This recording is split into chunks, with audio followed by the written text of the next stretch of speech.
Okay, everybody, today we're looking at Newton's third law, and to do that, as an example, I've brought out a DJI Spark, which is the drone in the lower middle part of the screen there, sitting in the handicap parking blue lines. And I'm going to fly it using the controller hooked onto an iPad, and you can see the video feed is up and ready to go. And this is a good example for Newton's third law because what happens is the drone spinning the propellers has to push the air down. That's the action force. And then the reaction force is the air pushes the drone up. Some people mistakenly think that the drone pushes down on the ground, but you can really, some drones you can throw and launch from your hand, just throw it up in the air and it'll start flying. So it doesn't really need to be on the ground to start off. But you'll see when it starts, the propellers spin up, it'll take off, and it's pushing air, not the ground. So here we go. So now it's just hovering there, not in contact with the ground.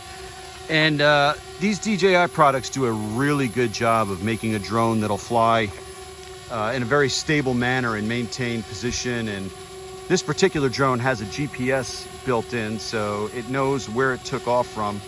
And I will fly it pretty far away, and I'll do some recording from the drone camera, and I'll put that on Schoology if anybody wants to see it.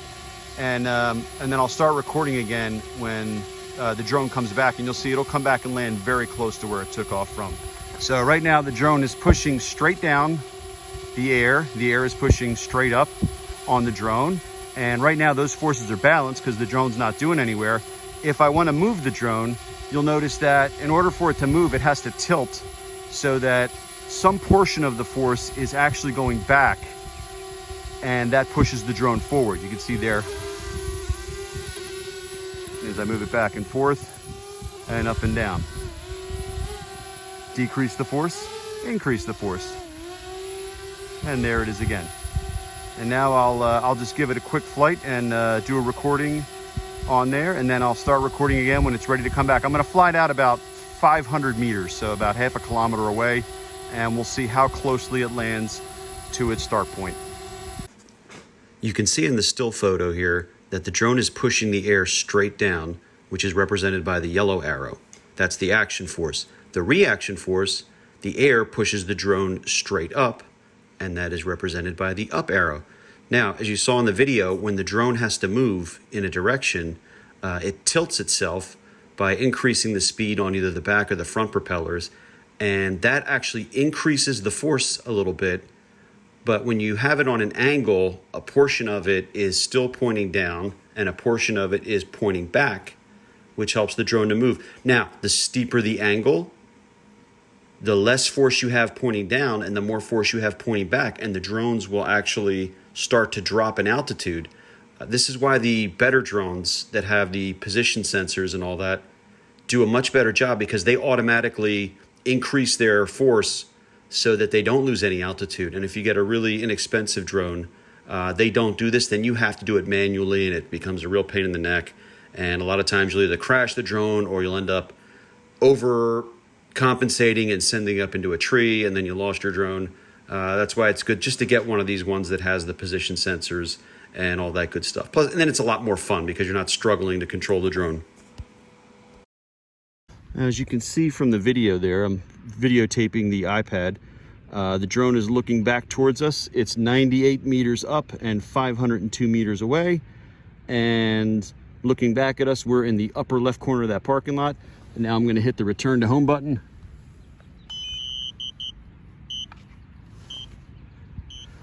Go home. And now it's coming back. And I'm going to pause here, and I'll get footage when it's closer, because it's going to take a couple minutes to get back like that. So you can hear the drone is up there in the air.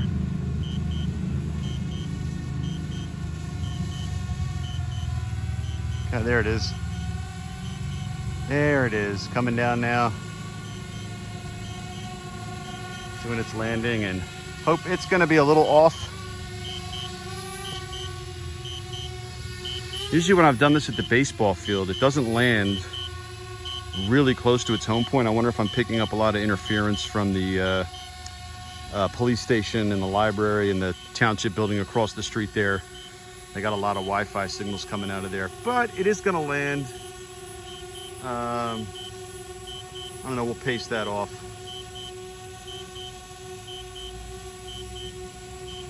Just thinking about it.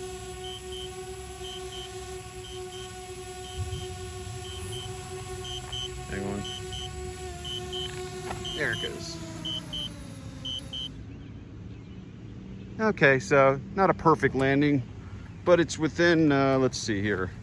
If I start here, so a 5, that's within 10 feet. 10 feet of its landing spot. Not bad, it's done better, but I'll take it.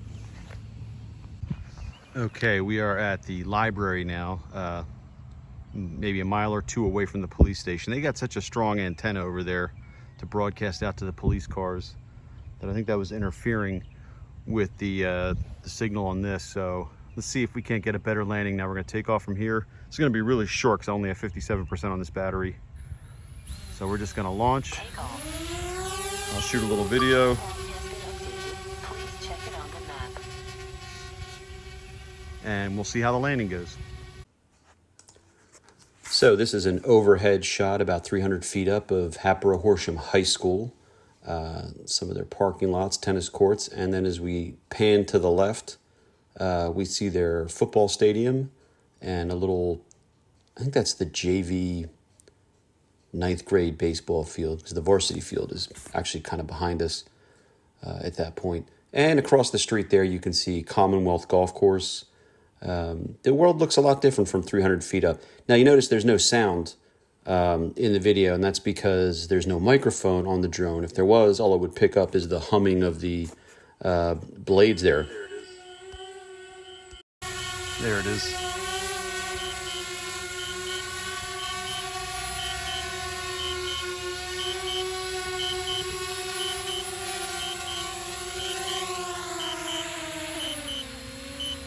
Now that's much better. Okay, we want to welcome Night Monkey back to help us out with another science demonstration. And this time it's going to be Newton's third law. For every action, there is an equal and opposite reaction. And we are going to do this, hopefully this is going to work. We have a skateboard, which is upside down. And on top of the skateboard wheels, we have this laminate flooring box. And if you note closely, the L in laminate there is right over the wheel of the skateboard. And above that is the back wheel of the truck. So what will happen to the box when the truck moves forward? Let's have a look. That actually worked out better than I thought it would. As you saw, the L started moving backwards as the truck moved forward. This is because the truck had to push back onto the cardboard to move itself forward, and the cardboard in turn moved backwards opposite direction of the truck. That's pretty good.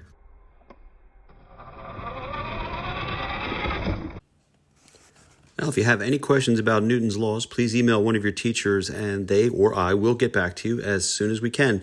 Special shout out to Night Monkey for coming back for another video and helping us out with Newton's third law. Stay safe, everyone.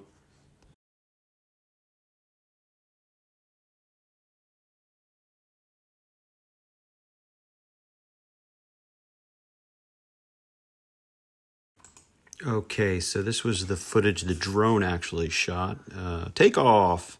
There we go. And it's a shame with this shutdown. There's very, very few people out, even though there's walking trails and exercise trails throughout this Little League complex. There's nobody using any of the facilities right now. I was actually kind of surprised that the park was even open to pull cars into, but there are a couple people walking. So that's up about 300 feet. And looking down, the world looks a lot different from up there. And then the next shot, we'll pan back, and there's me there in my little red jacket in that upper left corner, and there's the fire department. Okay, here we go. So this was from, the drone was 500 meters away, and I hit the return to home button, and the camera immediately pivots back up to the straight ahead position and flies back slowly. This is why I put this at the very end, because this would take forever. But it slowly flies itself back. It either stays at its current altitude, or if it's below a predetermined altitude, which I put in at 30 meters. If it was lower than 30 meters, it would move up to 30 meters before it begins its return to home. This way it doesn't hit anything while it's coming back, any trees. At 30 meters, you're really above pretty much everything when you're not in the city. So, yeah, you can look at the Welsh Road there. It's Hatboro Horsham School District. This is Horsham Township, and that is Horsham Road. And you can see the water towers out there in the background. That other tower to the right there a little bit is actually part of White Marsh Cemetery. And there used to be a golf course across the street from that. And then I think at this point, this was another flight, and I had paused the return to home so that I could adjust the camera again to pan down. Yeah, pan down so you could see the police station. There's the softball field, and there's me in my car. And then you bring the drone in for a landing.